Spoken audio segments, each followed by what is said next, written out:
No, not at all, because the Roman Catholic Church asserts that it has an infallible magisterial teaching authority, a sacred tradition passed on from the apostles, and of course the papacy, all of which make up a three-legged stool: the sacred tradition, magisterium, Common and scripture. infallibility. I've said it's only been exercised once since the doctrine was clearly in articulated 150 years ago.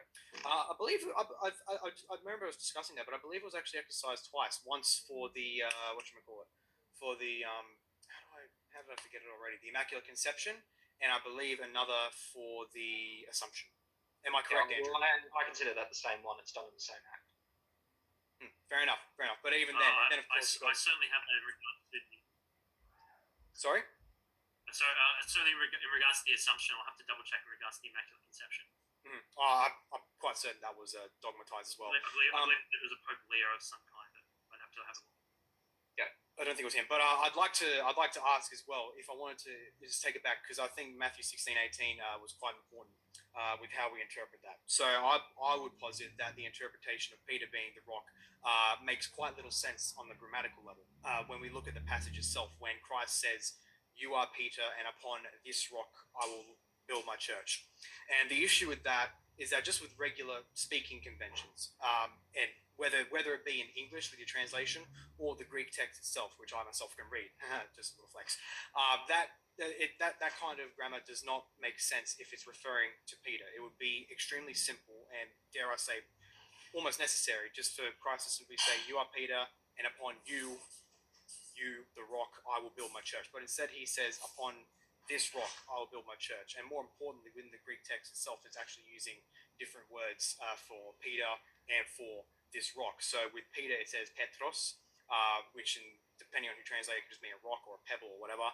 And then he says, "Upon this rock, epitavte Petra," which is a different word for rock altogether, and usually refers to something larger, like a cliff or whatever, which leads some, like myself, to speculate that maybe Christ was talking about a literal rock, because if we look at the location they're at, Caesarea Philippi, it's actually a very rocky location. Like if you look at pictures of it, it sometimes looks like a literal rock. So literally Jesus could be saying, "Upon this rock, right here, right now, this instance, I will build my church, and the gates of hell will not stand against it." So I would say, and I believe that perhaps this sense was what was going through most of the early church fathers' head, because it doesn't make sense for there to be a disjunct between you, Peter, and this rock if they were both referring to the same person, which is why most early church fathers would refer to the rock either as Christ himself or upon the confession of Christ being the Messiah that Peter himself gave. So if you have St. Augustine, for example, in his retractions, who would say, quoting the passage, after which he would say, "But the rock was Christ, whom because Simon thus confessed, as the whole church confesses him, he was named Peter." So the rock being Christ. And then, of course, you got Chrysostom. If I can just jump in there, because you said a few things. So first of all, right there is a real demonstration of what one of the problems of Protestants are, and literalism. I think you're reading far too much into the individual aspects of this version of the text versus that version of the text, rather than missing the overall sort of essential part of the message. Peter is the founder of the church. He leads that early part of the church. It is from him that we have all of our accessions of popes. It's from those popes that gather together those councils that decide what the Bible is that comes in together. And it's that thing that causes it. The power and the impact that he had, even if it's not, how you interpret that scriptural thing is even if you interpret differently, he is the center upon which the Catholic Church reaches its tradition back to, and that is a tradition that's worth knowing in the same way that has ability that we can learn from. And I think that popes are the successors of that tradition, and to the extent that they are the successors of that tradition, they have some authority beyond the other sort of reasons. Very, very quickly, and I'll jump to another thing, but you have not given me any reason why, after 1,500 years of effectively having what was the Bible, your Protestants suddenly authorized to go in there and throw out 7 books, and Martin Luther wants to throw out Revelation as well. So I think one of the big problems that you have with Protestantism is when people are doing things individually, there's a capacity for people to go in there and really end up in error unless you're trying to be in communion with the church. The whole concept of being a Catholic is trying to be in communion with all of the fellow Christians, and try to come together and have some sort of commonality in terms of what it is to be a Christian and what it is that you believe. Okay, that's very interesting. I really wanted to get this claim of the canon because, oh boy, it's a big one. So do you know what Jerome considered the canon of Scripture? Look, I'm not going to go into all of them. I do know that it was accepted by large sections of the church for a long period of time. And after 1,500 years, what you have something that's effectively settled being rejected and reversed. Mm-hmm. Right. So when Jerome includes what is basically identical to the 66 book canon of most Protestants, you say that was accepted by the church? Look, I'm not going to get into the individual parts of this particular that or that. But the fact is, the Bible sits as the Bible for the first 1,500 years. Well, you're making an assertion of history here that this was accepted by the white church until Martin Luther came. There are individual periods where there's debate. The debate is very quickly settled, and you end up with effectively canon. You have Bibles in every single monastery, in every single church that's universally available across Europe for hundreds and hundreds of years, and those Bibles are the same. Okay, but Edwin, you're saying that this was settled very quickly. When? Within the first few hundred years, and occasional people who. Can you point to a period, to an event, to a council? Sorry. Can you point to a council? There were several of them. I can't pull them up off the top of my head. If you wanted me to pull it up later. Well, sure. I can point them out for you. There were three councils, the ones which were at least closest to the Catholic canon as determined at Trent. Those being the Council of Rome in 382, Hippo in 393, and Carthage in 397. And they're very close to the canons to the biblical canon of the Council of Trent. Problem being, they all lack the letter of Jeremiah, Baruch, and First Esdras. Because the Trent includes Ezra and Nehemiah, but not First Esdras, which is a different thing anyway. And then, of course, I could look at, for example, Melito of Sardis, who was actually very early 2nd century. So we're talking barely if not even less than a century after the life of the apostles themselves.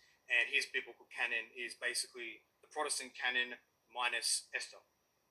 So point being, look, you're making an assertion here that this biblical canon was settled very quickly and it was universally accepted until Martin Luther came and just chucked out 7 books, but actually that's just not true. And these are only a couple of examples. There's an entire book of these listed here, none of which match the Catholic canon. There's no real debate between about 500 AD and 1500 AD. That's a bit arbitrary, isn't it? I mean, the earliest period, which is obviously the most valuable when it comes to historical value, because this is the period that received the scriptures from the apostles and from the Hebrews and so forth. They're the ones. Here they come, and they're quite divided in certain issues. But I would even say that actually many of the earliest lists and those which are most acquainted with the Jewish population and the temple and Jerusalem and Palestine as a whole, and most familiar with the Jewish people, they tend to actually lack most or all of the apocryphal books or deuterocanonical books that Roman Catholicism asserts. You have no justification, no real justification for suddenly chopping those 7 books. Yes, I do. Because it's not chopping. Hold on. What was the justification of having them there to begin with? The justification for having them there to begin with, well, they're settled there by the church in the same way that the Bible is settled by the church. So they have numerous counts. What's the justification? Well, the books tell really important stories. They tell really important stories. And they tell the story between about 600 BC and Christ. They talk about Alexander the Great going in and conquering Israel. They tell us where the Pharisees come from. They connect the after Persia has gone in there. They connect the narrative between Jesus and the Old Testament. They draw that line there between them. They cover about 600 years of history, and they tell a really important history. And they're no less authoritative than many other Old Testament books that have potentially problems in terms of Leviticus and people not being able to eat pigs and all that sort of stuff. There's a lot of that they are as problematic in terms of aspects of their doctrine as other people would treat other aspects of the Old Testament. So there's no real justification for getting rid of them. not really. Okay, but they tell a very important historical narrative. well, hang on. No. You're suddenly putting things backwards. I've just demonstrated that some of the earliest and most significant authors of church history actually rejected most or all of the books of the Deuterocanon. But they were universally accepted, and they became settled as being accepted pretty quickly. When? There was an initial debate. While the Bible was being formed. But after the initial debate comes to an end, they settle on it, and both Orthodox and Catholics have that effectively the same Bible. The hundreds and hundreds and hundreds and hundreds. When was that settled? Protestants come in and give them the chop. When was it settled? I got to keep asking that. Around about 500 or 600. Are you sure about that? Because John Damascene has an Old Testament identical to that of the Protestants, and actually has an expanded New Testament canon. So it doesn't seem settled by then, and he was the 6th or 7th century. Well, 16th century is 500 AD, my friend. Okay, hang on. John Damascene. Would part of the reason for that be that that those 7 books were written in Greek? Yes, it is. Yes, it is. And the Jews don't end up adopting it as their part of the canon. But the Jews don't settle on their canon until a lot later. So the Bible and establishing what's in the Jewish canon happens by Christians before the Jews do theirs. And Martin Luther, not being familiar enough with history, goes back and says, well, the Jews haven't got it in their one, so we're gonna chop it out of ours. But he also wants to chop out a whole bunch of other books in the New Testament that are accepted. He wants to chop out Revelation. He wants to chop out the Book of Jude. And Martin Luther is the person who leads the Protestant Revolution. So that's quite problematic. Do you know what Luther's final decision on those books was? I know he ends up including them somewhat as an appendix at the back. He includes them.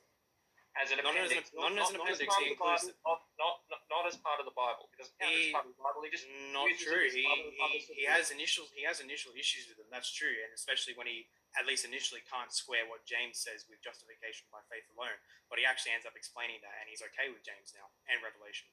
He takes them out of the main part of the Bible, puts them in a second part, and says, "This is the Bible books that I disagree." And again, when you say take out, you have to assume it was there to begin with. And yeah, I just quoted you some of the earliest sources on the Bible itself, on the composition of the Bible in the early church, and they don't even include your books. Well, and of course, if I add Pope Gregory the Great, in the end of the 6th century, Pope Gregory the Great, in his commentary on Job, actually states explicitly that the Maccabees isn't canonical. So is he a Protestant now? Is he Martin Luther?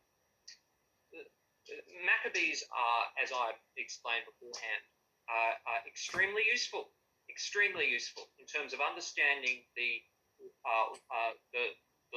world into which Jesus is born.